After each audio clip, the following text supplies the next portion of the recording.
Ελένη Πασχαλίδου στον τελικό. 13-8 προηγείται έναντι της Νίκης. Μπράβο ρε Ελένη, μπράβο ρε Ελένη. 13-8, 14-8. Ελένη Πασχαλίδου του Μέγα Αλέξανδρου Θεσσαλονίκης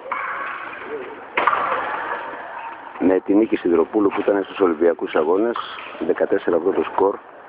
Έχουν 2 λεπτά και 2 δευτερόλεπτα. Ο χρόνος πάγωσε στο 2 λεπτά και 1 δευτερόλεπτο.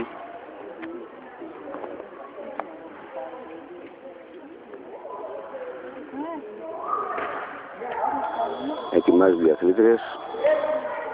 Δοκίμασε το ξύφος της, η Νίκη. Η Πασχαλίδου πιέζει, αλλά ο στόχος είναι ένας πόντος, στο 15 τελειώνει ο αγώνας. Δεν βιάζεται η Πασχαλίδου, έχει 1,5 λεπτό, 1:48.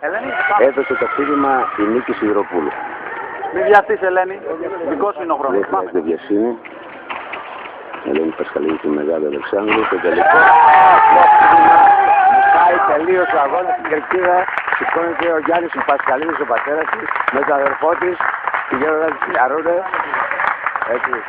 Συγχαρητήρια από όλους τους αθλητές του Μεγάλου Αλεξάνδρου. Η Ελένη Πασχαλίδου. Έτσι. Δεν θα πάω να δώσω μάθημα. Σε σένα Μάρτο. Συγχαρητήρια Ελένη. Συγχαρητήρια. Συγχαρητήρια. Όλη η ομάδα τη χαιρετάει. Θα ανεβεί, όχι θα ανεβεί.